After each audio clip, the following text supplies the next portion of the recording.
इस दुनिया में दो तरह के इंसान हैं। एक वह जो यह मानते हैं कि भाग्य वाग्य कुछ नहीं होता है और वे कर्म की प्रधानता में ही विश्वास करते हैं। दूसरे वे लोग हैं जो भाग्यवादी हैं, यानी उनका किस्मत पर पूरा भरोसा होता है।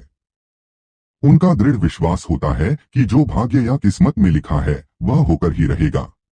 अर्थात इंसान कर्म और भाग्य नाम की दो धुरियों में ही घूमता रहता है और अंततः दुनिया से विदा होकर चला जाता है।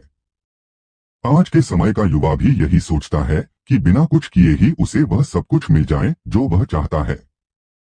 इस विषय पर अक्सर बहस होती रही है कि आखिर कौन बड़ा है, भाग्य या कर्म।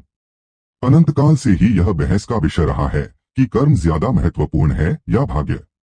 जब अर्जुन ने कुरुक्षेत्र में अपने स्वजनों को युद्ध के लिए अपने सामने खड़ा पाया तो उसका शरीर निस्तेज हो गया। उसके हाथों से धनुष छूट गया और प्राणहीन मनुष्य के समान वह धरती पर गिर पड़ा।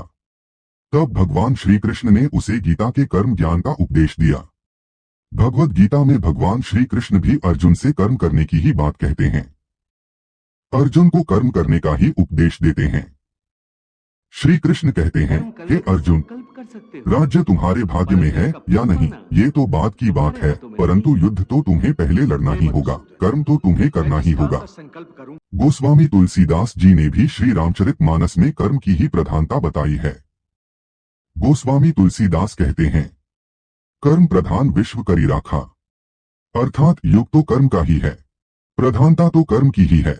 कर्म किए बिना कुछ भी संभव नहीं है। तो आइए अब उस कहानी की शुरुआत करते हैं जिसमें बहुत बड़ी शिक्षा छिपी हुई है।